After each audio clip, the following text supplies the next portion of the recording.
যে রাষ্ট্রপতি নির্বাচনের ক্ষেত্রে আর্টিকেল 70 অ্যাপ্লাইড হবে না। ফলে যদি সেই পরিস্থিতিতে আজকে নির্বাচনটা হতো তাহলে বিরোধী দল কিন্তু কনফিডেন্সের সাথে খুব বিরোধী দল কিন্তু খুব হাই প্রোফাইল বা তো 3 মাসও তো আসলে একটা জাতীয় নির্বাচনের জন্য প্রস্তুতির জন্য যথেষ্ট সময় না। তো এবার আমরা সিদ্ধান্ত নিয়েছি আমরা এই নির্বাচনের ঠিক এদের সাথে উপস্থিত আছেন অন্তর্বর্তীকালীন সরকারের সাবেক উপদেষ্টা, এখন এনসিপির মুখপাত্র আসিফ মাহমুদ সজীব ভুইয়া। আসিফ মাহমুদ, আপনাকে আমাদের আলোচনায় স্বাগত।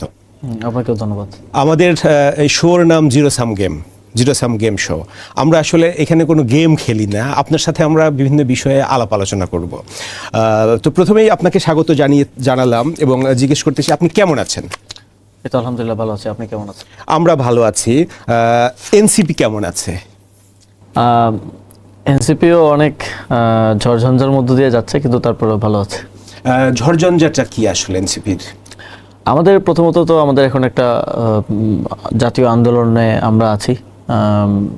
আপনারা জানেন যে গণভোটের রায় বাস্তবায়নের দাবিতে এবং এছাড়াও সমসাময়িক বিভিন্ন সংকটের মধ্য দিয়ে আমাদের সাধারণ মানুষকে যেতে হচ্ছে। তো সেইগুলো নিয়েও আমাদের রাজপথে কর্মসূচি আছে। এর মধ্যেই আপনারা হয়তো দেখেছেন যে দেশ গড়তে জুলাই পদযাত্রায় হবিগঞ্জে, সিলেটে হামলার শিকার হয়েছে। পুরো পার্টিতেই এক ধরনের সারা দেশেই সরকার দলের নেতাকর্মীরা একটু মারমুখী অবস্থায় আছে। তো এই জায়গাটা থেকে এটাকেই আমি ঝড়ঝঞ্ঝা হিসেবে বলছি। তবে এনসিপি তার প্রতিষ্ঠার পর থেকেই প্রায় 1.5 বছর হতে চললো, পুরোটা সময় ঝড়ঝঞ্ঝার মধ্য দিয়ে যাচ্ছে। ফলে এটা আমাদের জন্য অ্যাজ ইউজুয়াল হয়ে গেছে। জন্মটাও কি ঝড়ঝঞ্ঝার মধ্যেই হয়েছিল? একটা ঝড়ঝঞ্ঝা পার হওয়ার পরে একটা অভ্যুত্থান হলো, কিন্তু জন্মটার সময় তো ততটা ঝড়ঝঞ্ঝা ছিল না। পরবর্তীতে সে ঝড়ঝঞ্ঝার সম্মুখীন হতে হচ্ছে এনসিপিকে। এনসিপির নিয়ে আপনারা যেটা বলছিলেন, হবিগঞ্জে গিয়ে আক্রমণের শিকার হয়েছেন, আরও একটা জায়গায় আক্রমণের শিকার হয়েছেন। তাহলে রাজনীতি, আগে যেটা আমরা বলতাম বাংলাদেশের রাজনীতি একটা জিরো সাম গেম, জয় পরাজয়ের খেলা, এক পক্ষ জিতবে আর এক পক্ষকে হারতে হবে মাস্ট। তো এখনো রাজনীতিটা কি সেই জয় পরাজয়, সেই জিরো সাম গেমই রয়ে গেছে? আমাদের প্র্যাকটিক্যালি পলিটিক্সে সেরকম পরিবর্তন তো মাঠের রাজনীতিতে এখনো আসে নাই। যখন আমরা দেখি যে আমরা আশা করেছিলাম যে 5ই আগস্টের পরে সমালোচনাকে সমালোচনা দিয়েই জবাব দেওয়া হবে, বা কথাকে কথা দিয়েই হয়তো জবাব দেওয়া হবে, রাজনীতিকে রাজনীতি দিয়ে জবাব দেওয়া হবে, কিন্তু আবারও পেশি শক্তি দিয়ে জবাব দেওয়া হবে, এটা আমরা প্রত্যাশা করি নাই। কিন্তু দুঃখজনকভাবে একটা রাজনৈতিক দল ক্ষমতায় আসার পর থেকে আবার পেশি শক্তির মহড়া শুরু হয়ে গেল। আমরা ক্যাম্পাসগুলোতে দেখছি কে পরিস্থিতি, এবং বিরোধী দল সরকারের সমালোচনা করলে সেটা তারা নিতে পারছেন না, তাদের মধ্যে সেই সহনশীলতার মনোভাবটা গড়ে ওঠে না। এটা আমরা আগে দেখতাম যে আওয়ামী লীগের দিক থেকে এই জিনিসগুলো আসতো, এবং বিএনপি সরকার বেশি সমালোচনা করলে বা কোনো নির্দিষ্ট নেতা যদি সমালোচনা করেন তাহলে তার উপরে হামলা হতো, তাকে সাইবার বুলিং করা হতো, তার বিরুদ্ধে মামলা দেওয়া হতো, তাকে ধরে নিয়ে যাওয়া হতো। একই ধরনের পরিবেশ কিন্তু আবারও আস্তে আস্তে তৈরি হচ্ছে। আমার শঙ্কা হচ্ছে যত দিন যাবে এই পরিবেশটা আরও ঘনীভূত হতে থাকবে, এবং হয়তো ঘুরে ফিরে আমরা আবারও পলিটিক্যাল কালচারের জায়গায় আবার নিজেদেরকে আগের জায়গায় খুঁজে পেতে পারি। তাহলে যে বলা হলো যে একটা ফ্যাসিস্ট রেজিমকে উৎখাত করা হয়েছে, ফ্যাসিস্ট রেজিমের বিদায় হয়েছে, তাহলে ফ্যাসিজমের যেসব সাইন থাকে, বিহেভিয়ার থাকে, সেগুলো কি আমূল কোনো সংস্কার বা পরিবর্তন আসেনি আমাদের রাজনীতিতে? দেখেন, এক দফায় আমরা যেটা বলেছিলাম যে শেখ হাসিনার পতন এবং ফ্যাসিবাদী ব্যবস্থার বিলোপ। শেখ হাসিনার পতন তো হয়েছে 5ই আগস্ট, কিন্তু ফ্যাসিবাদী ব্যবস্থার বিলোপটা আনফর্চুনেটলি আমরা নানা বাস্তবতায়, নানা কারণে এগুলো নিয়ে অনেক আলাপ আলোচনা হয়েছে, করে উঠতে পারি নাই। যদিও জুলাই সনদ এবং গণভোটের রায় যদি বাস্তবায়ন হতো তাহলে আমরা বলতে পারতাম যে ঠিক আছে, দেশটা একটা ট্রুলি স্ট্রাকচারাল পরিবর্তন এখানে এসছে। এখন কিন্তু যেটা পরিবর্তন আমরা দেখতেছি, সরকারি দল বলতেছে গুম হয় না, এখন পুলিশ মারে না আগের মতো, এখন কাউকে উঠিয়ে নিয়ে আসা হয় না। এটা তো প্র্যাকটিক্যাল পরিবর্তন, এটা তো কোনো বাধা ধরা বা অ্যাকাউন্টেবিলিটির কারণে আপনি করছেন না। আপনি করছেন কারণ আপনি এখন যদি আবারও আগের মতো ওই সব কিছুই করা শুরু করেন তাহলে আপনার টিকে থাকা কষ্টকর হয়ে যাবে। কিন্তু আপনি তো চাইলেই করতে পারেন। যেই অর্গানগুলো বা যেই ক্ষমতা কাঠামোর কারণে শেখ হাসিনা এটা করতে পারতো, সেই ক্ষমতা কাঠামোর মধ্যে কিন্তু আপনি বসে আছেন, ওই চেয়ারেই আপনি বসে আছেন, নাথিং হ্যাজ চেঞ্জড। তো আমরা এই পরিবর্তনটা প্র্যাকটিক্যালি চাই না। আমরা চাই না যে জাস্ট তারেক রহমানের গুডউইল থাকলেই বাংলাদেশটা ভালো চলবে আর গুডউইল না থাকলেই চলবে না, এরকমভাবে আমরা পরিবর্তনটা চাই না। আমরা পরিবর্তনটা চেয়েছিলাম স্থায়ীভাবে, এবং আমরা চেয়েছিলাম যেন তারেক রহমান থাকুক সেখানে, শফিকুর রহমান থাকুক, অথবা নাহিদ ইসলাম থাকুক, অথবা অন্য যে কেউ থাকুক না কেন, তাকে যেন জবাবদিহিতার আওতায় আনা যায়, এবং তিনি যেন কাঠামোর একটা অংশ হন, তিনি কাঠামোর প্রভু না হয়ে ওঠেন। এখন কি মনে হচ্ছে? এখন তো এই ফ্যাসিবাদী ব্যবস্থার উপরেই জনাব তারেক রহমান এসে বসেছেন। যতক্ষণ পর্যন্ত গণভোটের রায় বাস্তবায়ন না হবে, যতক্ষণ পর্যন্ত আমার এখানে বিচার বিভাগকে শক্তিশালী না করা হবে, স্বাধীনতাটা নিশ্চিত না করা হবে, যতক্ষণ পর্যন্ত এখানে রাষ্ট্রীয় যে প্রতিষ্ঠানগুলো আছে, দুদক, নির্বাচন কমিশন থেকে শুরু করে, যারা মূলত একটা সরকারকে অ্যাকাউন্টেবল রাখার জন্য কাজ করে থাকে, এই প্রতিষ্ঠানগুলো ট্রুলি অটোনমাস এবং শক্তিশালী না করা হবে সংস্কারের মাধ্যমে, ততক্ষণ পর্যন্ত তো আসলে ফ্যাসিবাদী ব্যবস্থা। অনেকেই সমালোচনা করে থাকেন বা সরকারি দলের পক্ষ থেকে জবাব দেওয়া হচ্ছে, বিরোধী দলীয় নেতারা যে ভাষায় কথা বলছে সেই ভাষাটা কতটুকু রাজনৈতিক, কতটুকু সহনশীলতার কথা বলছে। ভাষায় কথা বললে আপনিও ভাষায় কথা বলেন, এবং আমরা তো দেখছি তাদের মধ্যেও তো কেউ কেউ উত্তেজনা ছড়াবে। জনাব ফজলুর রহমান তিনি তো খুব ভালো ভাষায় কথা বলেন না। তারপরে জনাব রাশেদ খান প্রধানমন্ত্রীর সহকারী, তিনি তো খুব ভালো ভাষায় কথা বলেন না। আমরা ছোটবেলায় কথা শুনে বড় হয়েছি, প্রয়াত সালাউদ্দিন কাদের চৌধুরী, তিনিও কিন্তু খুব ভালো ভাষায় যে কথা বলতেন তা না। তো আমরা এই ভাষায় কথা বলা বা এই টোনে কথা বলাটাকে এনকারেজ করি না। আমরা স্পষ্টভাবেই আমাদের পার্টির ডেকোরামেও তা নাসিরুদ্দিন পাটোয়ারি ভাইকে নিয়েই তো কথা, ওনাকে আমরা এই বিষয়ে আরও সচেতন থাকার জন্য ওনার ওয়ার্ড চুজিংয়ে বলেছি, এবং উনিও কিন্তু পাবলিকলি পরবর্তীতে বলেছেন যে উনি ওনার টোন এবং ওয়ার্ড চুজিংয়ে পরিবর্তন নিয়ে আসবেন। আমরা এটাকে সমর্থন করি না, কিন্তু কোনোভাবেই এই কথার জন্য তাকে মারা বা হামলা করা, ইট ইজ নট জাস্টিফাইড। কথার জন্য আপনি কারো চোখ তুলে নিয়ে যাবেন, এটা তো কোনোভাবে একটা সভ্য সমাজে জাস্টিফাইড হতে পারে না। তরুণ প্রজন্মের উপরে বড় একটা আশা গ্রো করেছিল, তরুণ প্রজন্মর ভিতরেও, মানে আপনারা যখন নেতৃত্বে আসলেন, বৈষম্য বিরোধী আন্দোলনের নেতৃত্ব দিচ্ছিলেন, আপনাদের পেছনেই কিন্তু আসলে দলমত নির্বিশেষে সবাই একসময় রাস্তায় নেমে এসেছিল, যে প্রত্যাশার জন্ম দিয়েছিল। সেই জায়গায় থেকে পরবর্তীতে আমি জেনজির সাথে কথা বলেছি, তরুণ প্রজন্মের সাথে কথা বলেছি, এক ধরনের হতাশার জন্ম নিয়েছে। সেই হতাশা যে জন্ম নিয়েছে সেটার জন্য আসলে অনেক কিছুই দায়ী। তো এর মধ্যে এনসিপির দায় আছে কিনা? দেখেন, এনসিপির কাছে যতটা এক্সপেক্ট করেছিল সেই অনুযায়ী এনসিপি ডেলিভার করতে পেরেছে। গণঅভ্যুত্থানের নেতৃত্ব যারা দিয়েছেন, পরবর্তীতে তাদের সামনে আসলে অনেকগুলো উপায় ছিল। আজকাল বিএনপির অনেক নেতারা বলেন যে আপনারা পার্টি না করলে আরো ভালো হয়তো করতেন, কিন্তু পার্টি না করলে আমরা হারেও যেতে পারতাম, হয়তো আপনারাই আমাদেরকে গায়েব করে ফেলতে পারতেন। আমরা ডাকতাম না কোনো আলোচনায়। না, আপনার কথা বলছি না, বিএনপি বা রাজনৈতিক যেই শক্তিগুলো আছে তাদের তো এইভাবে খেয়ে ফেলার স্বভাব আছে। মানে 90-এর আন্দোলনের নেতাদেরকে তো খেয়ে ফেলা হয়েছে না, এবং তাদের তো এখন আর কোনো ওই যে আন্দোলনের যে সত্তা, ওই সত্তার জায়গাটা তো আর নাই। তো এনসিপি যতটুকুই আছে বলেই কিন্তু জুলাইয়ের পক্ষে স্ট্রেংথ নিয়ে দাঁড়ানোর মতো একটা শক্তি আছে, এবং আমরা চাই যে আরও পলিটিক্যাল পার্টি আসুক জুলাই গণঅভ্যুত্থানকে বেস করে। তবে আরও ভালো করার সম্ভাবনা তো অবশ্যই ছিল, কিন্তু এক বছরে আবার আমি প্রত্যাশা করতে পারি না যে একটা রাজনৈতিক দল সাংগঠনিকভাবে এতটা শক্তিশালী হয়ে যাবে যে সে বিরোধী দল হয়ে যাবে বা 30-40টা আসন জিতে যাবে। এটাও আবার বেশি প্রত্যাশা করা হয়ে যাবে।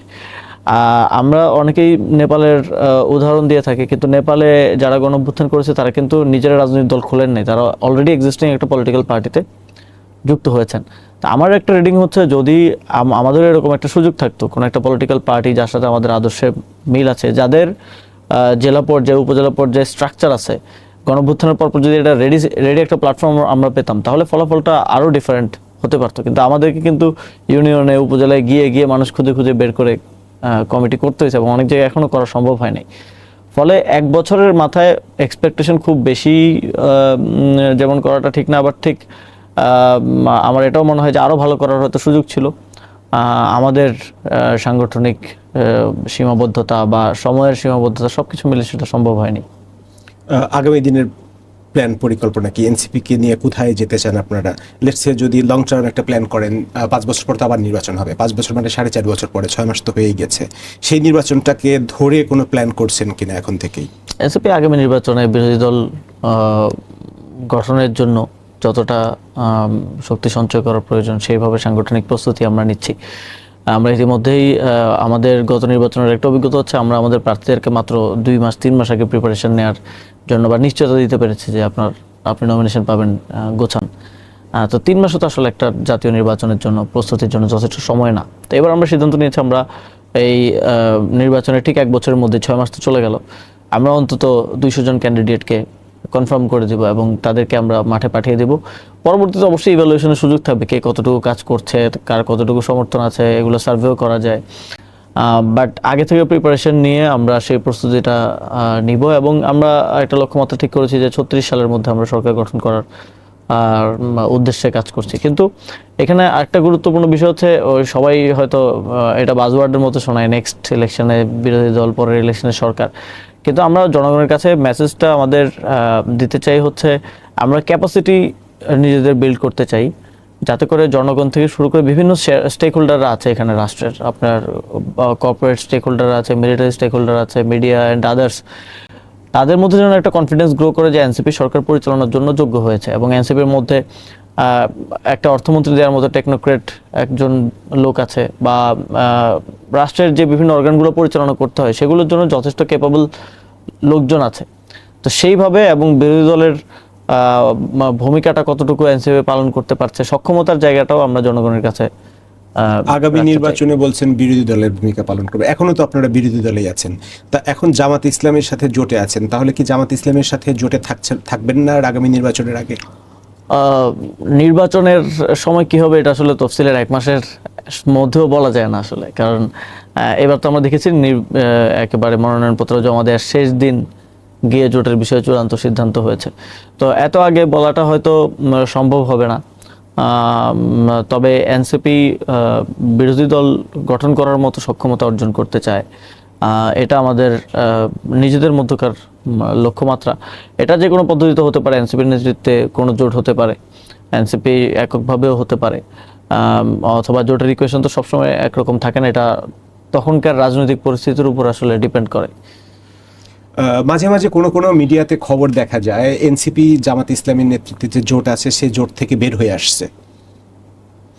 এখন পর্যন্ত অফিসিয়ালি এ ধরনের কোনো সিদ্ধান্ত মানে আলাপ আলোচনা বা সিদ্ধান্ত বা এটা কি সম্পূর্ণই রিউমার বা গুজব হিসেবে আছে? এই বিষয় নিয়ে অনেক ধরনের আলাপ আলোচনা সোশ্যাল মিডিয়াতে বা নেতাকর্মীদের মধ্যেও আছে, বাট এখন পর্যন্ত এই বিষয়ে আমাদের মধ্যে কোনো ধরনের সিদ্ধান্ত হয় নাই। তবে স্থানীয় সরকার নির্বাচনকে কেন্দ্র করে অনেক ধরনের আলাপ আলোচনা আছে, যে অন্যান্য রাজনৈতিক দলগুলো একভাবে চিন্তা করছে, 11 দলের জোটের মধ্যেও অনেকে অনেকভাবে চিন্তা ভাবনা করছে, এবং এর বাইরেও অনেকে চাচ্ছে আমরা তাদের সাথে একটা অ্যালায়েন্স বা বোঝাপড়ায়। স্থানীয় সরকার নির্বাচনে তো আর ওইভাবে জোট হয় না, কারণ এটা তো সরকার গঠনের সাথে সম্পৃক্ত না, তো একটা বোঝাপড়া হয়তো হতে পারে। তো এরকম বিভিন্ন ধরনের আলাপ আলোচনা ইনফরমালি চলছে, বাট আমরা এখন পর্যন্ত কোনো সিদ্ধান্ত উপনীত হইনি। আপনি নির্বাচন করছেন ঢাকা সিটি কর্পোরেশনের? হ্যাঁ, আমি নির্বাচনে অংশগ্রহণ করছি। ঢাকা দক্ষিণ সিটি কর্পোরেশন দক্ষিণে সেটা কি এনসিপি এককভাবে নাকি জোটের প্রার্থী হিসেবে? না, এখন পর্যন্ত এককভাবেই নির্বাচনের প্রস্তুতি নিচ্ছি। এনসিপি সারা দেশে এককভাবে নির্বাচনের প্রস্তুতি নিচ্ছে। আমাদের স্থানীয় সরকারকে স্থানীয় সরকার নির্বাচনে আপনারা জানেন যে অনেকগুলো ধাপে নির্বাচনটা হয় এবং অনেকগুলো পদবিতে নির্বাচনটা হয়। ইউনিয়ন পরিষদে আছে অলমোস্ট 5000-এর মতো, তারপরে সিটি কর্পোরেশন, পৌরসভা, উপজেলা পরিষদ। তো আমরা এই সবগুলো জায়গার জন্যই ক্যান্ডিডেট খোঁজার জন্য এখন কাজ করছি। আমাদের একেবারে স্থানীয় জেলা পর্যায়ে, উপজেলা পর্যায়ে যে কমিটি আছে সবাইকে এইভাবে নির্দেশনা সারা দেশে কমিটি গঠন হয়ে গেছে। আমাদের অলমোস্ট 64 জেলায় কমিটি আছে এবং আমাদের কমিটি হ্যাঁ, প্রথমে আমরা সমন্বয়কারী কমিটি দিয়েছিলাম, তারপর আহ্বায়ক কমিটি হয়েছে। এখন উপজেলা পর্যায়েও আমাদের আমরা প্রায় সবগুলো মহানগরীর কমিটি আছে এবং উপজেলা পর্যায়েও আমাদের প্রায় 50% উপজেলা পর্যায়ে কমিটি হয়ে গেছে এবং বাকিগুলো অন মেকিং আর কি প্রায়। এবং কিছু কিছু স্পেসিফিক জায়গায় যেখানে আমরা শক্তিশালী, আমাদের শক্তিশালী লিডারশিপ আছে, সেখানে হয়তো আমাদের ইউনিয়ন ওয়ার্ড পর্যায়েও কমিটি আছে। কাউন্সিল করার কোনো প্ল্যান পরিকল্পনা সামনে আছে? আমরা সাংগঠনিকভাবে মূল কমিটি যেটা, সেটা তো আহ্বায়ক কমিটি। হ্যাঁ, আমাদের কাউন্সিলর প্রক্রিয়াটা একটু ডিফারেন্ট। আমাদের কাউন্সিলর প্রক্রিয়ায় অন্যান্য দলগুলো একটু একদম সারফেস লেভেল পর্যন্ত গণতান্ত্রিক চর্চা করে। তারা জেলা পর্যায়ের নেতাদেরকে এবং কেন্দ্রীয় কমিটির নেতাদেরকে কাউন্সিলর করে। আমাদের কিন্তু উপজেলা পর্যায়েরও 3 জন করে টপ লিডার কাউন্সিলর, তারাও ভোটার, এবং আমাদের অঙ্গ সহযোগী সংগঠনেরও ইভেন জেলা পর্যায়ের 2 জন করে ভোটার। তো আমাদের কাউন্সিলর সংখ্যাটা অনেক বেশি। তো যখন আমাদের ওই উপজেলা পর্যায়ের আমাদের কাউন্সিলরদের কোটাটা পূর্ণ হবে, কমিটিগুলো সম্পূর্ণভাবে হবে, ম্যাচিউর হবে, তখন আমরা কাউন্সিলটা করবো। এবং কেন্দ্রীয় কাউন্সিল সেটা কবে নাগাদ হতে পারে? আমাদের ইচ্ছা আছে যে আমরা এই আমাদের দ্বিতীয় প্রতিষ্ঠা বার্ষিকীর মধ্যে করব, আগামী বছরের ফেব্রুয়ারির মধ্যে আমাদের একটা ন্যাশনাল কাউন্সিল ন্যাশনাল কাউন্সিলটা আমরা করব। এই আপনার ইলেকশনের আগে জামাত ইসলামীর সাথে জোট হলো, জোটে থাকার আপনাদের এক্সপিরিয়েন্স কি? আপনাদের কিছু দলের কিছু কর্মসূচি আছে, গোল আছে, আপনাদের ম্যানিফেস্টো আছে, এজেন্ডা আছে, জামাতের দক্ষ উদ্দেশ্যের সাথে অনেক ক্ষেত্রেই এটা সাংঘর্ষিক। তো এখানে এই জোটে থাকায় এই সংঘর্ষটাকে কিভাবে ব্যালেন্স করা হচ্ছে বা মিনিমাইজ করা হয়?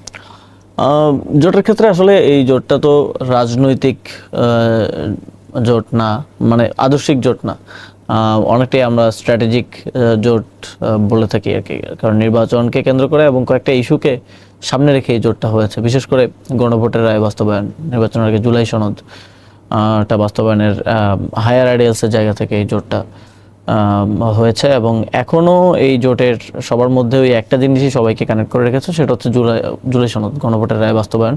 এবং এই সংক্রান্ত আমাদের কর্মসূচিগুলো কিন্তু জোটের আপনি দেখবেন যে এখন লং মার্চ করা হবে, মহাসমাবেশ করা হবে, এর আগে বিভাগীয় সমাবেশ হয়েছে, সবগুলি কিন্তু গণভোটের রায় বাস্তবায়নকে কেন্দ্র করে।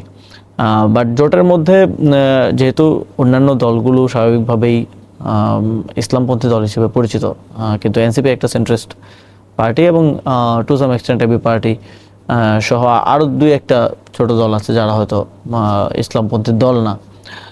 তো এই বিষয়গুলো নিয়ে একটু টানাপোড়েন মাঝে মধ্যে থাকে এবং মাঝে মধ্যে কারণ এটা তো ইউজ টু না একসাথে। আমাদের সংগঠনের নারীদেরকে আমরা একটা গুরুত্বপূর্ণ রিপ্রেজেন্টেশন এবং গুরুত্বপূর্ণ জায়গা দিয়ে থাকি এবং তাদের লিডারশিপ গ্রো করার জন্য আমরা জামাতের সাথে সাপোর্ট করে থাকি। জামাতের সাথে যাওয়াই সেটা একটা বড় ধাক্কা হিসেবে আসে নারীদের ক্ষেত্রে। কর্মসূচিগুলোতে দেখা যায় নারীদের উপস্থিতি নিয়ে বিভিন্ন ধরনের আলাপ আলোচনা হয়ে থাকে। বাট আমরা এটা জোটের মধ্যে খুব স্পষ্টভাবে বলেছি যে অবশ্যই নারীদেরকে থাকতে হবে এবং নারীদেরকে ওই সম্মানের জায়গাটা দিয়েই সেখানে রাখতে হবে।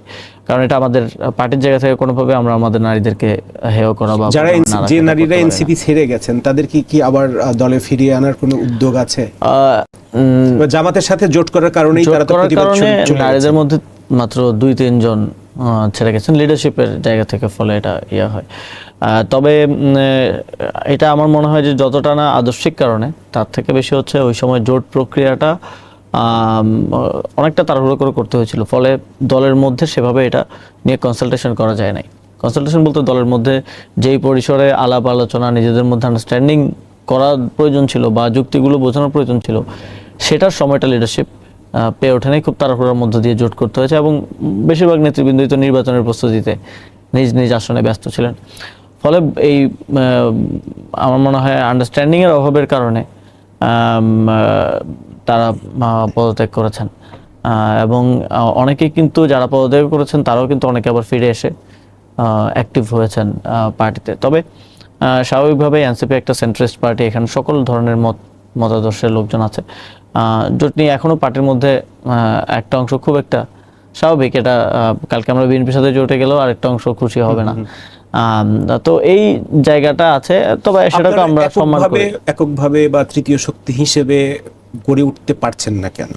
এনসিপি তো তৃতীয় শক্তি বাংলাদেশে, জোটে গিয়ে বাই সিট বাই, এবং আমার ধারণা এনসিপি এককভাবে ইলেকশন করলেও তৃতীয় শক্তি থাকতো ভোট শেয়ারের দিক থেকে।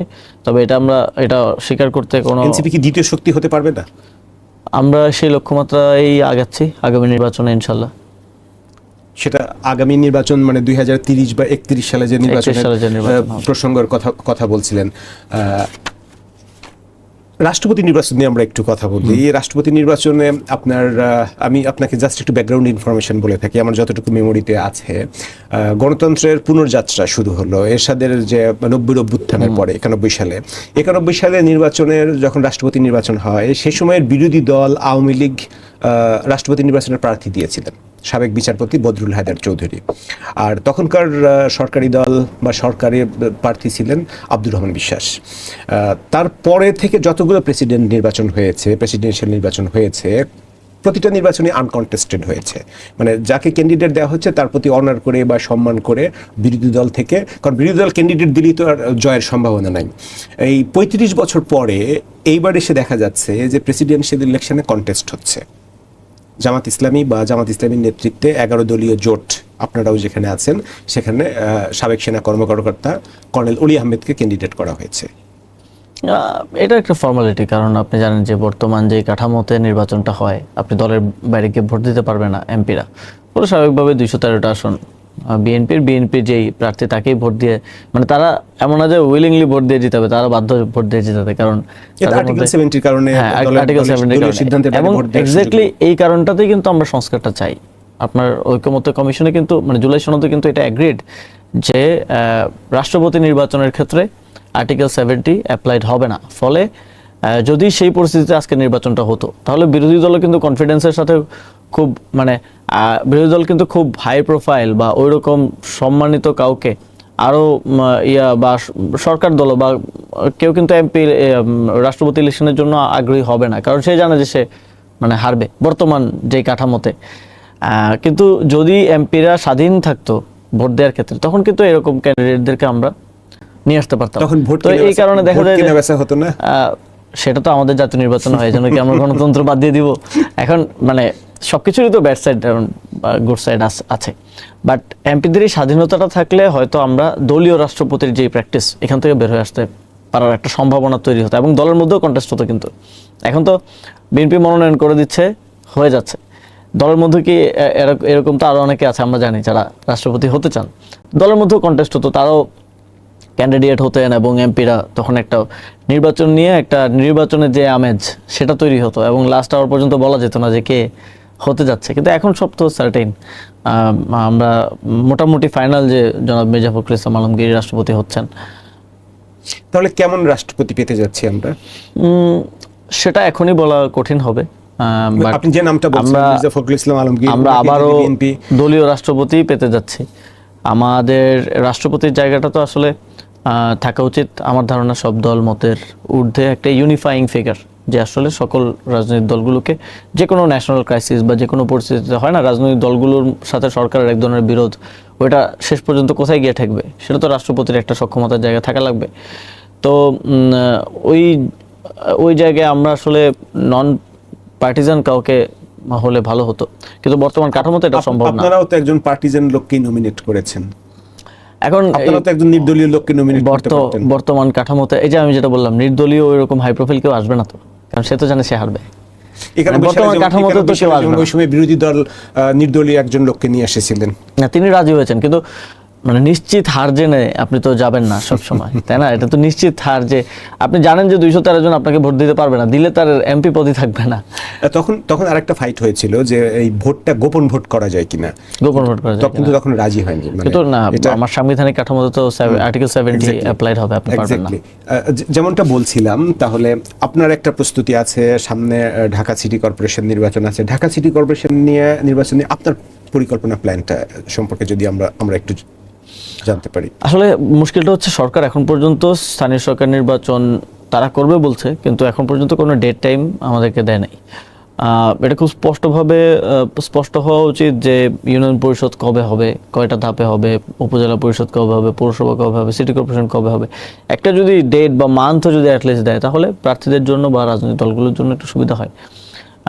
এবং আমার ধারণা সিটি কর্পোরেশন ইলেকশন হতে অনেক দেরি হবে, আজ থেকে প্রায় আরও 9 মাস 10 মাস। তারপরও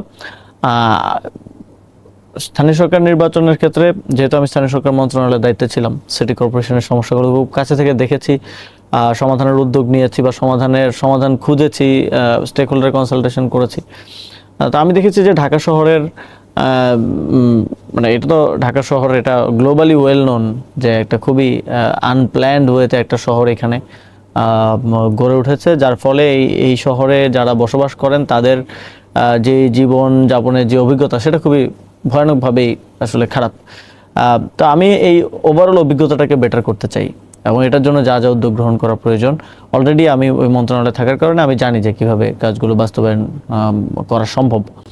এবং এর বাইরেও আপনি যখন মন্ত্রণালয়ে ছিলেন, মন্ত্রণালয়ের তো অনেক ক্ষমতা ছিল, কিন্তু ঢাকা সিটি কর্পোরেশন বা বাংলাদেশের যে কোনো সিটি কর্পোরেশনের মেয়র যারা হন তাদের তো আসলে ওইভাবে ক্ষমতা নেই। হ্যাঁ, এটাও একটা সমস্যা। আমাদের স্থানীয় সরকার, আমাদের যদিও সাংবিধানিক কমিটমেন্ট আছে যে স্থানীয় সরকারকে শক্তিশালী করা, কিন্তু আমাদের স্থানীয় সরকার কিন্তু শক্তিশালী না। অনেকে ঠাট্টা করে বলে থাকেন যে রাস্তায় পানি ছেটানো আর সন্ধ্যাবেলায় রাস্তায় বাতি জ্বলছে কিনা, এই দুইটা কাজ, আর হচ্ছে মশা মারা, এই কয়েকটা কাজ ছাড়া আসলে মেজর কোনো কাজ নেই। স্থানীয় সরকারের যে কনসেপ্টটা গ্লোবালি এবং বিশেষ করে উন্নত বিশ্বে, আপনার এই স্থানীয় যেমন সিটি কর্পোরেশনের অধীনে সকল ধরনের বিদ্যুৎ থেকে শুরু করে পানি থেকে শুরু করে সবকিছু কিন্তু ট্রান্সপোর্ট থেকে সবকিছু তার অধীনেই থাকার কথা। কিন্তু আপনি যদি এই গ্লোবাল স্ট্যান্ডার্ডের সাথে মিলাইতে যান তাহলে 5% অথরিটি আছে, মানে নাম আছে মেয়র এবং city corporation, but authority wise কিন্তু 5%। সে জাস্ট কিছু রেগুলার অ্যাক্টিভিটিজের মধ্যে তাকে সীমাবদ্ধ থাকতে হয়, এবং তাকে সে যখন ট্রান্সপোর্ট নিয়ে কাজ করতে যাবে বা পানি নিয়ে কাজ করতে যাবে তখন তাকে ওয়াসার কাছে গিয়ে ধর্ণা দিতে হবে, মিনিস্ট্রির কাছে যেতে হবে, তাকে এখানে ওখানে দৌড়াতে হবে। তার নিজের কিন্তু সক্ষমতা সেক্ষেত্রে খুবই সীমাবদ্ধ। তো এটা একটা চ্যালেঞ্জ অবশ্যই, কারণ সেরকম একজন মেয়র হতে চান কেন? সরকারে তারপরেও কিছু জায়গায় কাজ করার সুযোগ আছে, কিছু নীতিগত জায়গায় কথা রাখার সুযোগ আছে, সেই জায়গা থেকে নির্বাচনে অংশগ্রহণ করার আগ্রহটা, এবং যেহেতু আমি জাতীয় নির্বাচনে অংশগ্রহণ করিনি তো সেই জায়গা থেকে স্থানীয় সরকার নির্বাচনে এই মুহূর্তে আমাদের সিনিয়রদের মধ্যে যে কাউকে নির্বাচনে তখন মোটা থেকে সাংগঠনিক হাল ধরাটা গুরুত্বপূর্ণ ছিল। ওই যে যেটা নিয়ে আমরা নির্বাচন যারা করছে তাদের জন্য হওয়ার কারণে কনস্টিটিউশন প্রপারলি আমাদের কমপ্লিট, ইভেন আমাদের আহ্বায়ক কয়েকবার তিনি বলেছেন যে আমি হওয়ার কারণে কিন্তু তখন করে আমি পার্টি এক ধরনের পার্টিটা দলটাকে সংগঠিত করেছে। আমার মনে হয় তখন একটা সিদ্ধান্ত আমরা নিই, যেহেতু সামনে স্থানীয় সরকার নির্বাচন আছে, অনেকে পদত্যাগ করছে, অনেকে পদত্যাগ, সেই জায়গা থেকে আমাদের ওই মুহূর্তে আমাদের সিনিয়রদের মধ্যে যে কাউকে পার্টির সাংগঠনিক হাল ধরাটা গুরুত্বপূর্ণ ছিল। নির্বাচন যারা করেছে তাদের জন্য এটা সম্ভব ছিল না, কারণ কনস্টিটিউয়েন্সিতে অনেক সময় দিতে হচ্ছে। ইভেন আমাদের আহ্বায়ক কয়েকবার তিনি বলেছেন যে আমি ইলেকশন না করে আমি পার্টিটা দলটাকে সংগঠিত রাখি। তখন একটা সিদ্ধান্ত আমরা নেই যে যেহেতু সামনেও স্থানীয় সরকার নির্বাচন আছে, ইলেকশন করার সুযোগ আছে, সেই জায়গা থেকে আমাদের কালেকটিভ সিদ্ধান্তে আমি পার্টির দায়িত্বটা সে সময় নিই এবং নির্বাচন পরিচালনা কমিটিটা চেয়ার করি। আপনাদের যারা সমালোচনা করেন, সমালোচকরা বলে থাকেন এনসিপি আসলে তার অস্তিত্ব বজায় রাখার জন্যই জামাতের সাথে জোট করেছে, এবং এনসিপি একটা সময়ে এসে এনসিপি হারিয়ে যাবে, যেমন এক সময়ের আপনার 73-4 দিকে যেমন জাসদের উত্থান ঘটেছিল, সেভাবেই এনসিপিও একসময় বিলীন হয়ে যাবে। জাসদ আর এনসিপি এক জিনিস না, মানে এটা সমালোচনার জন্য বলার জন্য বলা আর কি। আমার মনে হয় নির্বাচনের আগে আমরা বারবার বিভিন্ন টক শোতে বিভিন্ন জায়গায় শুনেছি এক ধরনের এটা স্টাবলিশড ন্যারেটিভ হয়ে গেছিল যে নির্বাচনের পরে আর এনসিপিকে খুঁজে পাওয়া যাবে না, হ্যাঁ একটা ভোটও পাবে না, একটা আসনও পাবে না, কিছু পাবে না। বাট নির্বাচনের পরে এনসিপি আরও শক্তিশালী হয়েছে। এনসিপির 8 জন সংসদ সদস্য আছে, এনসিপি ভোট শেয়ারের দিক থেকে 3rd পার্টি বাংলাদেশে, এবং গুরুত্বপূর্ণভাবে এটা জনগণের দিক থেকে এই ফিডব্যাকটা আসছে যে এনসিপি প্রকৃত অর্থে বিরোধী দলের যে ভূমিকা, তার সংসদে প্রতিনিধিত্ব কম হলেও, তার সাংগঠনিক সক্ষমতা কম হলেও সে সেটা পালন করছে, এবং এটা সাধারণ জনগণ পছন্দ করছে যে এনসিপির সংসদের অ্যাক্টিভিটি থেকে শুরু করে সব কিছু। তো এবং এনসিপি তো আর জাসদের মতো রক্তক্ষয়ী পথও বেছে নেয় নাই। তো এনসিপি এখন স্ট্রাকচারাল ওয়েতেই রাজনীতিটা করবে, এবং এনসিপি জনগণের প্রতি তার যে কমিটমেন্ট আছে সেই কমিটমেন্টের জায়গা থেকে কোনো ধরনের সমঝোতায় না গিয়ে খুব স্ট্রেট ফরওয়ার্ড বিরোধী দলের যে ভূমিকা সেটা পালন করে যাবে। কিন্তু জামাত ইসলামীর সাথে যাওয়ায় কি আপনাদের কোনো আদর্শিক সমঝোতা হচ্ছে না? আদর্শিক জায়গায় আপনি দেখেন আমাদের জোটের পরেও কিন্তু আমাদের কর্মসূচিগুলো যদি দেখেন, আমরা বৈশাখের প্রোগ্রাম করেছি খুবই রঙিনভাবে, আমাদের ইভেন আমিও, আমাদের নেতাকর্মীরা, নারী নেত্রীরা সবাই সেখানে নাচানাচিও করেছি। তো এটা তো জামাতের আদর্শের সাথে বা জামাতের প্র্যাকটিসের সাথে তো যায় না। তো তারপরেও তো আমি আমার স্বাতন্ত্রতা ধরে রাখছি। আমরা 5ই আগস্ট আমরা কনসার্ট করেছি মানিক মে এভিনিউতে, এবং ঢাকা শহরের সবচেয়ে বড় কনসার্ট, সেদিন আরও অনেকগুলো কনসার্ট হয়েছিল। বাট তো আমাদের যে স্বাতন্ত্র্য, আমাদের যেই মধ্যমপন্থী রাজনীতির কথা আমরা বলি, সেটা আমরা ধারণ করে চলছি প্র্যাকটিক্যালি, এবং নিজেদের মধ্যে ওই প্র্যাকটিসটা আমরা রাখছি। এবং আমরা মনে করি এই স্বাতন্ত্র্যটাই দীর্ঘমেয়াদী এনসিপির রাজনীতি। আমরা এটাকে কোনোভাবেই, যে কোনো জোট হতে পারে, যে কোনো সমঝোতা হতে পারে, কিন্তু এটাকে আমরা কোনোভাবে কম্প্রোমাইজ করব না। আপনি মানিক মে এভিনিউর কথা বলছিলেন, আমরা মানিক মে এভিনিউ থেকে একটু উত্তর দিকে সরে যাই, গণভবনের দিকে যাই। আমি বোধহয় আপনার ফেসবুক পোস্টেই পড়ছিলাম বা দেখছিলাম, কয়েকদিন আগে আপনি বলছিলেন যে গণভবনকে কিভাবে জুলাই স্মৃতি জাদুঘরে পরিণত করার সিদ্ধান্ত নেওয়া হলো। যখন এই বিষয়টা আসে যে গণভবনের কি হবে, তো তখন উপদেষ্টা পরিষদ 2024 সালের শেষের দিকে, ওই নভেম্বর ডিসেম্বরের দিকে, হ্যাঁ, তখন উপদেষ্টা পরিষদে একটা আলাপ আমরাই উঠাই, বিশেষ করে তরুণ উপদেষ্টা আমরা যারা ছিলাম, যে এটাকে জাদুঘরে পরিণত করা প্রয়োজন, এবং নাগরিকদের পক্ষ থেকে কিন্তু এই ধরনের একটা দাবি উঠছিল। এবং আমাদের যুক্তিটা ছিল জনগণ এটা তো জয় করেছে, এবং এটা জনগণের জন্য উন্মুক্ত থাকা প্রয়োজন, এবং এইখানে আমরা জুলাই গণঅভ্যুত্থান এবং 17 বছরের যেই অন্যায় অবিচার এবং ফ্যাসিস্ট শাসন, সেটার একটা প্রদর্শনী হিসেবে এটাকে গড়ে তুলতে পারি। তো তখন একটা বিরোধ ইয়া থেকেই আসে, উপদেষ্টা পরিষদ থেকেই আসে যে তাহলে প্রধানমন্ত্রী থাকবে কোথায়। তো আমরা বলি যে প্রধানমন্ত্রী তো আগে এখানে থাকতো না, এটা তো ইয়া ছিল এই যে যমুনা এবং পদ্মার মতো পররাষ্ট্র মন্ত্রণালয়ের গণভবনও কিন্তু একটা রাষ্ট্রীয় অতিথি ভবন ছিল। তো সেটার পরবর্তীতে শেখ হাসিনা এক টাকায় সরকার থেকে নিয়ে কিন্তু সে সেখানে আছে। তো পরবর্তীতে প্রথম উপদেষ্টা পরিষদ বৈঠকে ডিনাই করা হলো যে এটা করা যাবে না এইভাবে। তো পরে আমরা দেখলাম যে কারা কারা এটার বিরুদ্ধে বক্তব্য দিয়েছে, তাদের কাছে পার্সোনালি গেলাম এবং তাদেরকে কনভিন্স করার চেষ্টা করলাম। পরবর্তী দিন আবার উপদেষ্টা পরিষদ বৈঠকে তোলা হলো, সেদিন সবাই মোটামুটি একমত হলেন এবং তারপর আমি প্রেস ব্রিফিং করে অ্যানাউন্স করেছিলাম সরকারের পক্ষ থেকে যে এটা জাদুঘর হবে। এবং পরবর্তীতে কিউরেশন টিম খুবই সংস্কৃতি উপদেষ্টা মোস্তফা সরোয়ার ফারুকের নেতৃত্বে খুবই এফিশিয়েন্টলি কাজ করে, খুব অল্প সময়ের মধ্যে এই কিউরেশন করা, বাস্তবায়ন করা কিন্তু খুব মানে প্রবণতা লক্ষ্য করা গেছে যে সেটা করেছে। কিন্তু ভারতের আমার ধারণা, আমি এটা চেয়েছিলাম যে এটা এবং বিভিন্ন ঘটনায় যে 111-এ প্রণব মুখার্জি তার বইতে লিখেছেন আওয়ামী লীগকে ক্ষমতায় আনার জন্য কি কারণে এটা এই রেফারেন্স থেকে শুরু করে, এই রেফারেন্সটা সরানোটা তো বিএনপির জন্য সুবিধা হলে এখন আমরা দেখছি যে অনেক কিছুই সেখানে পরিবর্তন, এটা থেকে শুরু করে বর্ডার কিলিং রুম, তারপরে মোদি বিরোধী আন্দোলনের একটা সেকশনগুলো আইডেন্টিফাই করেছি, এই জিনিসগুলোকে সরিয়ে দেওয়া হয়েছে। বিশেষ করে ভারতের সাথে মানে প্রবণতা লক্ষ্য করা গেছে যে এটাকে ভারতের যেই সংশ্লিষ্টতা ফ্যাসিবাদের সাথে এবং বিভিন্ন ঘটনায় যে 111-এ প্রণব মুখার্জি তার বইতে লিখেছেন যে আওয়ামী লীগকে ক্ষমতায় আনার জন্য কি কি করা হয়েছে, এই রেফারেন্স থেকে শুরু করে এই রেফারেন্সটা সরানোটা তো বিএনপির জন্য সুবিধা হয়েছে বলে আমার মনে হয় না, বরং ক্ষতি হওয়ার কথা। এটা থেকে শুরু করে বর্ডার কিলিং রুম, তারপরে মোদি বিরোধী আন্দোলনের একটা সেকশন ছিল, এই জিনিসগুলোকে সরিয়ে দেওয়া হয়েছে। আমার মনে হয় ভারতের সাথে কূটনৈতিক সম্পর্ক ভালো করার জন্য এই জায়গায় কম্প্রোমাইজ করে সরকার এটা উদ্বোধন করেছে। এবং গণঅভ্যুত্থানের ইতিহাসের ক্ষেত্রেও লং মার্চ টু ঢাকার ঘোষণার একটা ওই ভিডিও বার্তাটা একটা জায়গায় প্লে হচ্ছিল, তারপরে এক দফার ঘোষণা সহ ইম্পর্টেন্ট ঘোষণাগুলো সেখানে তুলে ধরা হয়েছিল, সেগুলোকেও ডাইভার্ট করে অনেকটা কম্প্রোমাইজ করে কিছুটা দলীয় রূপ দেওয়ার চেষ্টা করা হয়েছে। তো এই জায়গা থেকে আমার মনে হয় যে এটা অন্তর্বর্তী সরকারের সময় আসলে উদ্বোধন হওয়াটা উচিত ছিল আর কি। আবার আপনাদের 11 দলীয় জোটেরও একজন নেতা বলেছেন যে ওখানে ভেতরে যে স্ট্যাচুগুলো আছে সেগুলোর মুখগুলোকে ব্লার করে দেওয়ার জন্য, এটা আপনি খেয়াল করেছেন? হ্যাঁ, আমি দেখেছি বাংলাদেশ খেলাফত মজলিসের আমির মামুনুল হক হুজুর তিনি এটা বলেছেন। তবে আমার মনে হয় যে আমাদের এই যে গণতান্ত্রিক আন্দোলনের ইতিহাস, এটাকে সেখানে যদি একটা শিশুও যায়, জাদুঘরটা আমাদের পরবর্তী প্রজন্মের জন্যই, তারাই তো সেখান থেকে ইতিহাস সম্পর্কে জানবে, দেখবে। তারও আমাদের এই যে গণতান্ত্রিক আন্দোলন, এই যে শাপলা চত্বরের গণহত্যা, পরবর্তীতে মধ্যবিরোধী আন্দোলনের হত্যা এবং বিভিন্ন গুম খুনের যে ইতিহাস, আয়নাঘর, এগুলো অ্যাজ ইট ইজ দেখার একটা তাদের অধিকার থাকা প্রয়োজন এবং তারা সেখান থেকেই আসলে বাংলাদেশের ওই সময়কার ইতিহাসটা জানতে পারবে। তো এক্ষেত্রে এটা ওনাদের দলীয় পজিশন এবং ওনারা ভাস্কর্য এবং মূর্তি নিয়ে ওনাদের একটা দলীয় অবস্থান আছে এবং ওনারা এর আগে আন্দোলনও করেছেন। বাট এনসিপির জায়গা থেকে আমরা মনে করি না যে এতে কোনো সমস্যা আছে। সরকারের 6 মাস পূর্তি হতে যাচ্ছে, আর কয়েকদিন পরে 6 মাস পূর্তি হবে। তারেক রহমানের নেতৃত্বে তার যে মন্ত্রিসভা সেটা 6 মাস পূর্তি হচ্ছে। প্রধানমন্ত্রী তারেক রহমানের সম্পর্কে আপনার মূল্যায়ন কি? কেমন দেশ পরিচালনা করছেন? আরেকটা হচ্ছে তার টিম কেমন করছে? আমি একটা গল্প শুনেছিলাম সরকারে থাকতে, আমাদের একজন আমলার সাথে একজন বিদেশি রাষ্ট্রদূতের একটা বৈঠকের কথা। তো সেই আমলা বিদেশি রাষ্ট্রদূতকে তখন, মানে এটা 2010-11 সালের ঘটনা, যখন আওয়ামী লীগ নতুন নতুন ক্ষমতায় আসলো, বিএনপি 6 সালের দিকে ক্ষমতা ছাড়লো।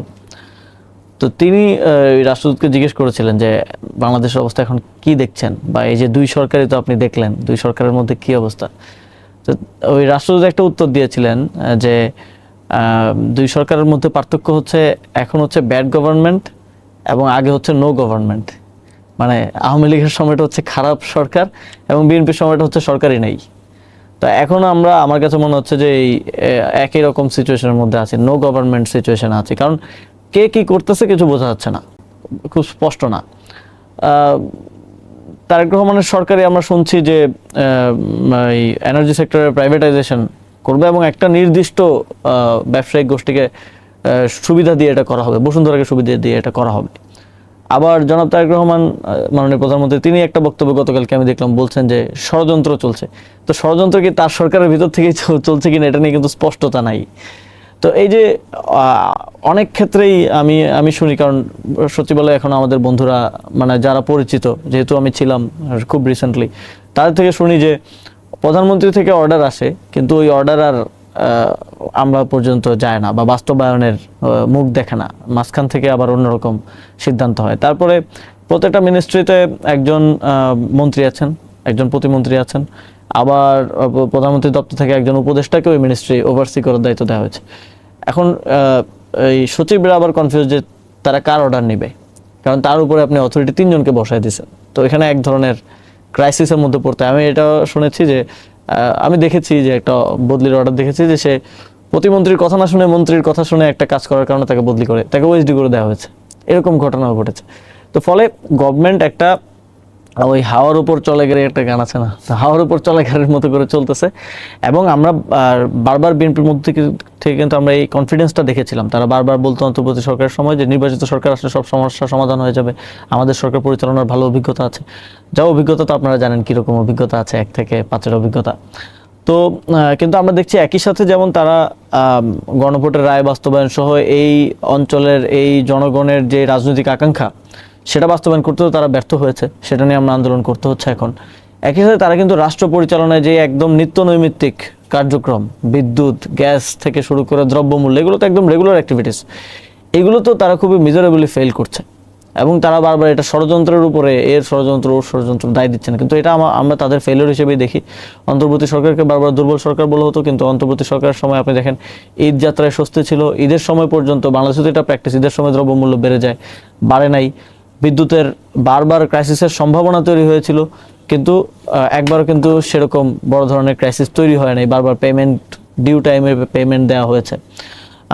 এবং অন্তর্বর্তী সরকার একটা বড় পরিমাণ আওয়ামী লীগের রেখে যাওয়া বৈদেশিক ঋণ এবং বিভিন্ন পেমেন্ট যেগুলো ডিউ ছিল এনার্জি সেক্টর সহ আদার সেক্টরে, সেগুলো দেওয়ার পরেও কিন্তু রিজার্ভটাকে 19 বিলিয়নে আমরা পেয়েছি, 32 বিলিয়নে রেখে গিয়েছে।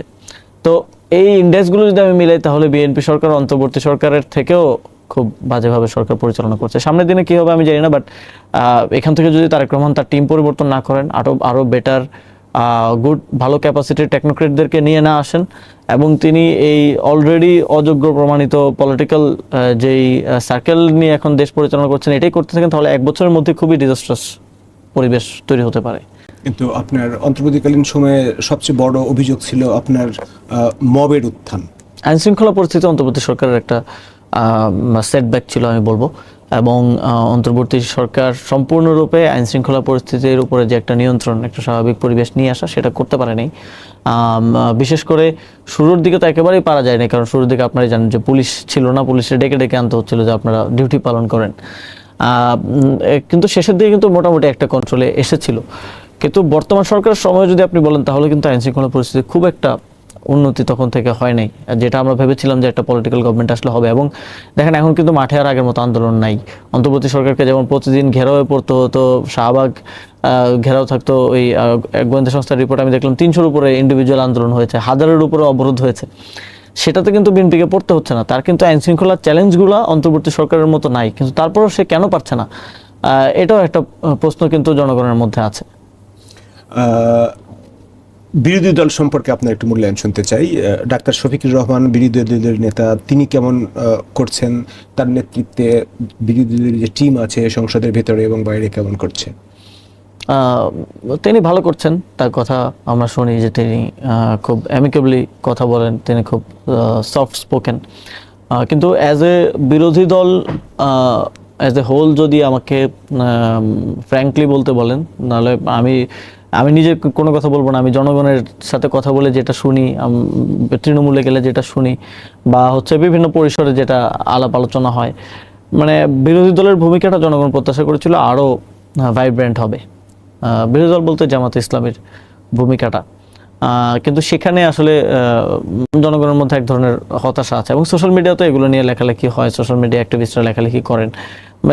যেমন দেখেন সরকারের একজন মন্ত্রীকে আপ্যায়ন করার জন্য, আহ্বান জানানোর জন্য রাস্তায় দাঁড়িয়ে একজন বিরোধী দলীয় এমপি স্লোগান দিচ্ছেন, এটা কিন্তু দেখতে সুন্দর দেখা যায় না। এটা বাংলাদেশের জনগণ প্রত্যাশা করে যে ওই বিরোধী দলীয় এমপি বিরোধী দলের ভূমিকাটাই পালন করবে, তিনি সরকার দলের সাথে লিয়াজু পাবলিকলি মেনটেন করবে, এটা দেখতে আসলে মানে এটা গণতন্ত্র আসলে এভাবে তো কতটুকু ফাংশন করে।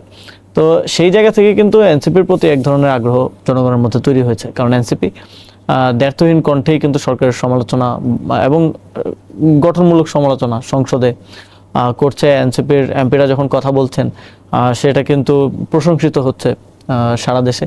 তো আমি আশা করেছিলাম যে বিরোধী দল থেকেও এরকম অন্তত 5 থেকে 10 জনের মতো ভোকাল থাকবেন, ওনাদের তো 68 জন এমপি সেখান থেকে, বাট 2-1 জন ছাড়া সেভাবে আমরা পাচ্ছি না আর কি। ভোকাল নন কেন তারা? এটা হতে পারে কারণ আমি তো নির্বাচনের সময় নির্বাচনী পদযাত্রা করেছি, সারা দেশে গিয়েছি, আমি দেখেছি ওনাদের এমপি ক্যান্ডিডেটদের যে নেচার, স্বাভাবিকভাবেই প্রত্যেকটা পলিটিক্যাল পার্টিতে এক এক ধরনের নেচার আছে। আমাদের এমপি ক্যান্ডিডেটরা মোস্টলি ছাত্রনেতা, তারা একটা ফিয়ার্স আন্দোলনের নেতৃত্ব দিয়ে এসেছে, তাদের মধ্যে ওই ফায়ারটা তাদের মধ্যে আছে, এনার্জি অ্যান্ড প্যাশনটা তাদের মধ্যে কিন্তু আছে, এবং তাদের মধ্যে ওই নির্ভীক একটা অবস্থান জায়গা আছে। বাট জামাতে ইসলামের যারা বেশিরভাগ ক্যান্ডিডেটই আমি দেখেছি যে স্থানীয় কোনো একটা মাদ্রাসার অধ্যক্ষ, কোনো একটা কলেজের অধ্যাপক, সামাজিক চরিত্র, ওনারা রাজনৈতিক চরিত্র না, মোরলেস বেশিরভাগ। আপনি 68 জন এমপির মধ্যে যদি দেখেন রাজনৈতিক চরিত্র হয়তো পাওয়া যাবে 20 জন, আর বাকিরা কিন্তু সামাজিক চরিত্র, বা লোকালি কোনো কেউ একজন ডাক্তার, তিনি ওইখানে ওয়েলফেয়ার অ্যাক্টিভিটিস করে ওনার একটা জনপ্রিয়তা আছে, কেউ একজন অধ্যাপক, ওনার ছাত্ররা আছে, ওনার একটা কমিউনিটিতে একটা সম্মানের জায়গা আছে, সেই জায়গা থেকে উনি এমপি প্রার্থী দাঁড়িয়েছেন। এবং এবার বিএনপি বিরোধী একটা সেন্টিমেন্টের কারণে এবং গত 1.5 বছরে অন্তর্বর্তী সরকারের সময় বিএনপি যে চাঁদাবাজি থেকে শুরু করে যা করেছে ফিল্ডে, সেটার কারণে জনগণ কিন্তু তাদেরকে ভোট দিয়ে নির্বাচিত করেছেন। তো এটা আমার মনে হয় তাদের বেড়ে ওঠা বা রাজনৈতিক বোঝাপড়ার বা তাদের যেই পলিটিক্সের যে স্ট্রাকচার এবং প্র্যাকটিস, ওইটার কারণে আমার মনে হয় এরকমটা হয়েছে। এটা এনসিপির সাথে তুলনা করলে আসলে পারা যাবে না, কারণ হচ্ছে এনসিপির যে লিডারশিপ যারা সংসদে আছেন তারা একটা আন্দোলনের নেতৃত্ব দিয়ে এবং খুব রিসেন্টলি গণঅভ্যুত্থানে তারা জীবন বাজি রেখে আন্দোলন করে আসা নেতৃত্ব, তারা তো সরকারের বিরোধিতা করা, সমালোচনা করা বা মাঠে গিয়ে নিজের কনস্টিটিউয়েন্সির জনগণের নিরাপত্তা জন্য লড়াই করা বা চাঁদাবাজি রোধ করার জন্য শক্তিশালী ভূমিকা নেয়ার ক্ষেত্রে কখনো পিছপা হবে না। আরেকটা প্রসঙ্গে আপনার একটু ওপিনিয়ন জানতে চাই, সেটা হচ্ছে কেউ কেউ বলে থাকেন যেটা হলো বিএনপি এবং জামাতে ইসলামী একটা ফ্রেন্ডলি ম্যাচের মধ্যেও আছে যখন বিষয়টা আসে আওয়ামী লীগ কার্যক্রম নিষিদ্ধ আওয়ামী লীগ ইস্যুতে, এবং জামাত ইসলামী কোনোভাবেই চাইবে না আওয়ামী লীগ তার কার্যক্রম শুরু করুক। এনসিপির অবস্থান কি? এটা আমার দল নিষিদ্ধ করার আমি ফ্রেন্ডলি ম্যাচ মনে করি না, এটা আমি মনে করি যে ফ্যাসিবাদ বিরোধী কোয়ালিশনও না, নির্বাচনের আগ পর্যন্ত কোয়ালিশন বলা যেত, এখন বলা যায় আন্ডারস্ট্যান্ডিং। যে এবং আমরা যতবারই আমাদের আলোচনা হয়েছে জামাতে ইসলামের শীর্ষ নেতৃত্বের সাথে, বিএনপি শীর্ষ নেতৃত্বের সাথে সরকারে থাকতো, বারবার বলেছি যে 2টা প্রশ্নে আমাদেরকে ঐক্যবদ্ধ থাকা লাগবে, এই দেশের প্রয়োজনে, জাতির প্রয়োজনে, ন্যাশনাল ইউনিটির প্রয়োজনে এবং প্রসপারিটির জন্য। একটা হচ্ছে আগ্রাসন প্রশ্ন, ভারত প্রশ্ন, তারা আমাদেরকে বারবার গিলে খেতে চায়। আরেকটা হচ্ছে ফ্যাসিবাদ প্রশ্ন, আওয়ামী লীগ প্রশ্ন, যারা বাংলাদেশে গত 17 বছর ফ্যাসিবাদ কায়েম করে এখানে অজস্র গুম, খুন, হত্যা এবং সর্বশেষ গণহত্যা চালিয়েছে। এই 2টা জায়গায় একটা কমন আন্ডারস্ট্যান্ডিং না থাকলে এটা আলটিমেটলি দেশের জন্য ক্ষতি বা দেশের জন্য ভালো কিছু বয়ে আনবে না।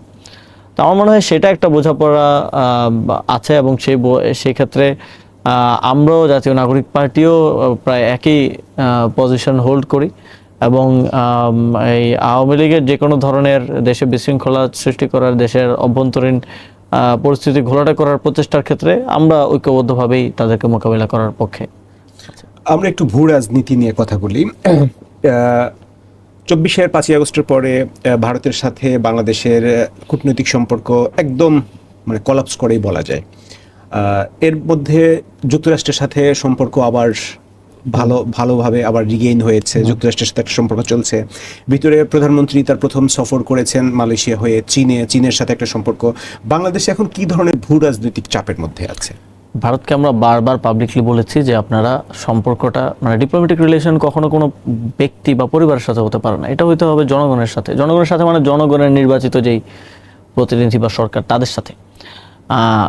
এটা আমরা বারবার বলেছি, বাট অন্তর্বর্তী সরকারের সময় ডক্টর মোহাম্মদ ইউনূস নরেন্দ্র মোদীর সাথে সাক্ষাৎ করেছেন, কিন্তু তারপরেও খুব একটা ডেভেলপমেন্ট হয় নাই। বর্তমান সরকারের সময় আমরা দেখলাম কিন্তু বর্তমান সরকার খুব গুডউইল দেখিয়ে মানে অনেকটা যেতে গিয়েই সম্পর্ক স্বাভাবিক করার জন্য কিন্তু চেষ্টা করেছে, যেটাকে আমি অবশ্যই পজিটিভলি দেখি। আপনার সম্পর্ক তো করতে হবে, কিন্তু সম্পর্কটা আমাদের অবস্থান হচ্ছে সম্পর্কটা হতে হবে মিউচুয়াল রেসপেক্টের জায়গা থেকে এবং আমার অধিকারটা বুঝে নিয়ে, আমার জনগণের অধিকারটা বুঝে নিয়ে। তো সেটা কিন্তু সরকার খুবই আনবায়াসড ভাবে চেষ্টা করেছে কিন্তু আমরা দেখলাম। কিন্তু ভারত সরকার কিন্তু তার ওই আগের অবস্থানে বসে আছে। সরকারের এত অনুরোধ সত্ত্বেও শেখ হাসিনাকে কিন্তু ওই প্রেস ব্রিফিং এর প্ল্যাটফর্মটা করে দেওয়া হলো এবং এটা অনেকটা আমি গতকালকে বলেছি যে ভারত এই যে শেখ হাসিনাকে 2 বছর রাখলো, খাওয়ালো, নিরাপত্তা দিল এবং এটার জন্য বিজেপি, কংগ্রেস, তৃণমূল কংগ্রেস, তারপর বাংলা ওই যে আম আদমি পার্টির গালিও খেলো। তো এই যে তার পিছনে যে ইনভেস্টমেন্ট, এটার তো একটা ইউজ খুঁজে পেতে হবে। তো ভারত শেখ হাসিনার একটা ইউজ খুঁজে পেয়েছে, বর্তমান সরকারকে চাপে রেখে নেগোশিয়েট করার একটা টুল হিসেবে শেখ হাসিনাকে ব্যবহার করছে। আমরা যখন ইতিহাস পড়ি তখন আমরা দেখি যে বড় বড় সাম্রাজ্যগুলোর ওই কোনো বিদ্রোহী রাজপুত্র থাকলে সে পাশের সাম্রাজ্যে গিয়ে আশ্রয় নেয় না, তো পাশের সাম্রাজ্য তাকে হচ্ছে অ্যাজ এ টুল ইউজ করে যে হয় আমাদের কথা মতো আমাদেরকে গোল্ড দাও, সৈন্য দাও, এটা দাও, এটা দাও, অথবা টেরিটরি দাও, না হলে এই প্রিন্সকে ছেড়ে দিব, সে গিয়ে বিদ্রোহ করবে। তো ভারতে একই অবস্থা করতে হয় যে শেখ হাসিনাকে ছেড়ে দিব, সে গিয়ে বিদ্রোহ করবে বা সে এটা করবে, এটা করবে। যার আসার কথা সে পালায় না প্রথমত। ওই যে আরেকটা কথা আছে জেনজিদের মধ্যে, এটা খুব চলে যে মানে যে আত্মহত্যা করবে সে বারবার বলে হুমকি দেয় না যে আমি আত্মহত্যা, সে আত্মহত্যা করে ফেলে। মানে যে আসবে সে আসবো বলে হাইপ ক্রিয়েট করে না, সে কিন্তু চলে আসে। তো শেখ হাসিনা আসার জন্য যে এই ধরনের প্রসেস তার আসলে করার প্রয়োজন, লবিং করার প্রয়োজন, সরকার দলের সাথে এক ধরনের সমঝোতা আসার প্রয়োজন, এইগুলো তো কিছু নাই এখানে। সে জাস্ট বলতেছে আসবো। তো এটা জাস্ট হচ্ছে সরকারকে চাপে ফেলে এক ধরনের নেগোশিয়েট করার চেষ্টা ভারত সরকার করছে। তো আজ প্রধানমন্ত্রীর সাথে ভারতীয় হাইকমিশনের একটা বৈঠক হয়েছে। আমরা দাবি করেছিলাম, আমরা পার্টি এই শেখ হাসিনার প্রেস কনফারেন্সকে কেন্দ্র করে যে ফর্মাল প্রেস ব্রিফিং করেছি, সেখানে আমি দাবি করেছিলাম যে সরকার যেন দীনেশ ত্রিবেদীকে ডেকে কঠোর ভাষায় সতর্ক করেন। কারণ এই ভারত সরকার কিন্তু বলেছে যে শেখ হাসিনাকে ভারতের মাটি থেকে কোনো রাজনীতি করতে দেওয়া হবে না, কিন্তু দেওয়া হলো। তো দেখলাম যে পররাষ্ট্রমন্ত্রী তিনি দীনেশ ত্রিবেদীর সাথে বসলেন, আজকে প্রধানমন্ত্রী বসলেন। যদিও এই বিষয়টা তো সরকার এক ধরনের লুকোচুরি খেলছে। পররাষ্ট্রমন্ত্রীর সাথে বৈঠকের পর আমরা ভেবেছিলাম পররাষ্ট্র মন্ত্রণালয় একটা ফর্মাল ভাবে জানাবেন যে কি আলোচনা হয়েছে। এটা তো জনগণের জানার অধিকার আছে, রাজনৈতিক দলগুলোর জানার অধিকার আছে। প্রধানমন্ত্রীর সাথে বক্তব্য করার পরেও কিন্তু কোনো ফর্মাল ভাবে জানানো হয় নাই যে তাকে কি বলা হয়েছে বা তার এক্সপ্লেনেশন কি ছিল শেখ হাসিনার। তবে এটা বোঝা যাচ্ছে যে তার থেকে এক্সপ্লেনেশন চাওয়ার জন্যই হয়তো তাকে ডাকা হয়েছে। যুক্তরাষ্ট্রের সাথে এই মুহূর্তে আমাদের সম্পর্ক কেমন? কিছুদিন আগে ঢাকায় নিযুক্ত যুক্তরাষ্ট্রের অ্যাম্বাসেডরের সাথে আমাদের বৈঠক হয়েছে। হ্যাঁ, আমরা ওই বৈঠকে মূলত ট্রিটি নিয়ে কিছু আলোচনা করেছি আমাদের জায়গা থেকে, যে ডিলটা হয়েছে। হ্যাঁ, আমরা ওনাদের থেকে বোঝার চেষ্টা করেছি যে আসলে কোন বিষয়টার কনসিকুয়েন্সেস কি, বা আমাদের দিক থেকে কয়েকটা ক্লজ নিয়ে আমাদের আপত্তি ছিল, সেটা নিয়েও আমরা তাদেরকে বলেছি। এবং আমরা বলেছি যে ট্রিটিটা হওয়ার আগে এনসিপির সাথে অ্যাজ এ পলিটিক্যাল পার্টি আলাপ আলোচনা করা হয় নাই। তখনকার নিরাপত্তা বিষয়ক উপদেষ্টা আজকে যিনি পররাষ্ট্রমন্ত্রী তিনি কিন্তু বলেছেন যে বিএনপি এবং জামাতের সাথে আলাপ হয়েছে, এনসিপির সাথে আলাপ হয় নাই। এবং আমাদের পার্টির আহ্বায়ক কিন্তু তার অবস্থান পরিষ্কার করেছেন যে আমরা এটা সংসদে আলোচনা হোক এই চুক্তিটা নিয়ে, এটা আমরা চাই। এবং এই চুক্তি কিন্তু আপনাকে অ্যালাউ করে যে কোনো ধরনের পরিবর্তন নিয়ে আসার জন্য। তো সংসদে আলোচনা হয়ে যদি মনে হয় যে এটা আমার দেশের স্বার্থের জন্য ভালো না, সেখানেও কিছু পরিবর্তন হতে পারে। এই চুক্তি নিয়ে আমাদের আন্ডারস্ট্যান্ডিং, এটা নিয়ে আমরা আলোচনা করেছি নিজেদের মধ্যে, আমরা স্টাডি সার্কেলও করেছি, আমরা বোঝাপড়া করার চেষ্টা করেছি এই চুক্তির কনসিকুয়েন্সেস কি হতে পারে। প্রথম অবজারভেশন হচ্ছে এই চুক্তি বাস্তবায়নের জন্য বাংলাদেশের মার্কেট এখনো রেডি না। কারণ যে স্ট্যান্ডার্ডগুলো মেনটেন করার কথা বলা হয়েছে, আমাদের মার্কেট এখনো ওই পরিমাণ স্যাচুরেটেড কিংবা ম্যাচিউর না সেটা করার জন্য। তো এই বাস্তবায়ন প্রসেসটা অনেক সময় নিয়ে যাবে। তবে আমি দেখেছি যে মোরলেস যেই পণ্যগুলো আমাদের ইউএস থেকে আনার কথা, সেগুলোর সাথে আমাদের লোকাল বাজারের সাংঘর্ষিক অবস্থান খুব একটা বেশি নাই, কারণ এইগুলো বাংলাদেশে উৎপাদিত হয় না বা কম্পিটিশন নাই আর কি। তো এই দিকটা একটু স্বস্তির। কিন্তু আবার আরেকদিকে একটা ক্লজে বলা আছে যেটা নিয়ে আমাদের কিছুটা আপত্তি ছিল, এটা আমরা ইউএস অ্যাম্বাসেডরকেও জানিয়েছি, যে এই চুক্তি থাকা অবস্থায় আমরা কম্পিটিটিভ অন্য কোনো মার্কেটের সাথে কোনো ধরনের, নন মার্কেট ইকোনমি যারা, হ্যাঁ নন মার্কেট ইকোনমি, তাদের সাথে আমরা এটা ইন্ডিকেট করে রাশিয়া এবং চায়নাকে। আমরা যেতে পারবো না। তো এখানে আমার মনে হয়েছে কিছুটা এটা এনসিপির, এটা ইন্ডিকেট করে রাশিয়া এবং চায়নাকে, কিন্তু অন্যান্য অনেকগুলো দেশও কিন্তু মনে করছে যে এটা তাদের জন্য লেভেল প্লেইং ফিল্ড নষ্ট করতে পারে। আমরা খুব রিসেন্টলি আমাদের ফরেন অ্যাফেয়ার্স সেল থেকে আমরা নর্ডিক দেশগুলোর ambassador, UK, Germany, France, Spain, গুরুত্বপূর্ণ ইউরোপিয়ান ইউনিয়নের যে দেশগুলো আছে তাদের সাথে বৈঠক করেছি। তো তাদেরও একটা অবজারভেশন হচ্ছে, আমরা কিন্তু চুক্তি হিসেবে ধরলে মানে একটা পারসেপশন আছে যে এটা পুরো ওয়েস্টের সাথে চুক্তি, কিন্তু তাদের ক্ষেত্রে তাদের সাথে কথা বলে আমরা খুবই গুরুত্বপূর্ণ ইনসাইট পেয়েছি। তারা বলছেন যে এইটা তাদের যে কোম্পানিগুলো এখানে ব্যবসা করেন বা ইনভেস্ট করতে আগ্রহী, ব্যবসা করতে আগ্রহী, ওই কোম্পানিগুলো কিন্তু এখন একটু শঙ্কায় আছে যে এখানে লেভেল প্লেইং ফিল্ডটা থাকবে কিনা।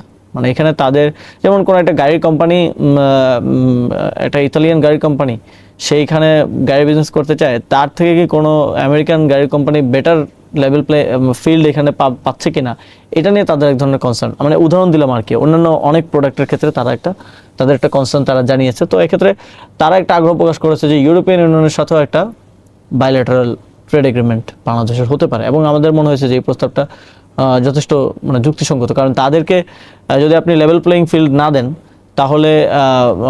তাহলে আমাদের এই মার্কেটে কিন্তু এই কম্পিটিশনের জায়গাটা থাকে না, এবং আমাদের ইনভেস্টমেন্টের পরিমাণটাও কিন্তু কমে যায়। কারণ এই ইউরোপিয়ান দেশগুলো তো বাংলাদেশে অনেক ইনভেস্টমেন্ট তাদের আছে।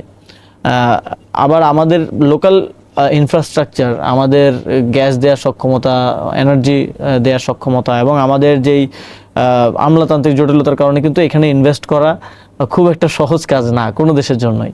তো এই কারণে বেশিরভাগ ইনভেস্টমেন্ট ভারতে চলে যায়। যদিও আমাদের এখানে ন্যাচারালি পানি বলেন বা এখানকার আবহাওয়া এবং জলবায়ুর যে পরিস্থিতি বলেন, সেটার জন্য খুবই ফেভারেবল একটা গ্রাউন্ড এটা, এই রিজনের একটা লোকাল ম্যানুফ্যাকচারিং হাব হওয়ার জন্য।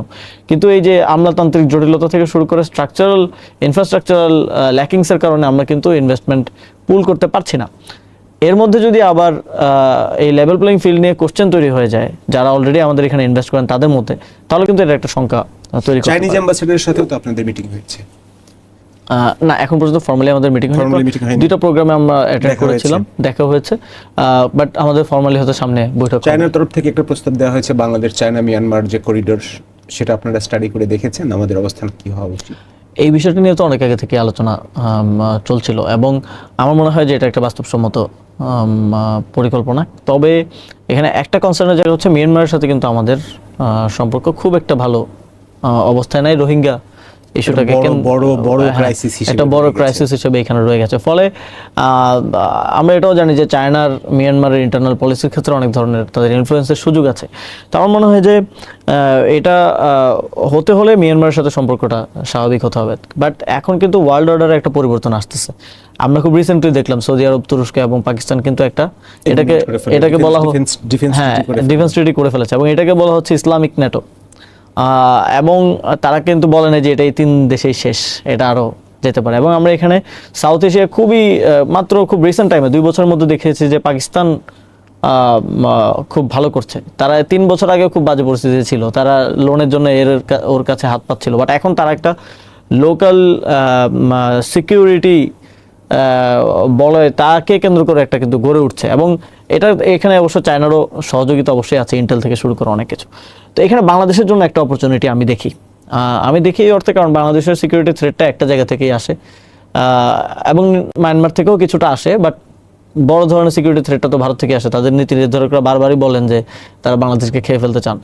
তো এক্ষেত্রে এই যে নতুন মোবিলাইজেশনটা হচ্ছে ওয়ার্ল্ড অর্ডারে, এক্ষেত্রে বাংলাদেশের অবশ্যই এই সম্ভাবনাগুলো খতিয়ে দেখা উচিত। আমি শুনেছি যে মিশর, তারপরে কাতার, ওমান, এরাও কিন্তু এই যে 3 দেশের যেই ডিফেন্স ট্রিটি, এর মধ্যে অংশগ্রহণ করার এক ধরনের প্রক্রিয়া সিরিয়া চলছে।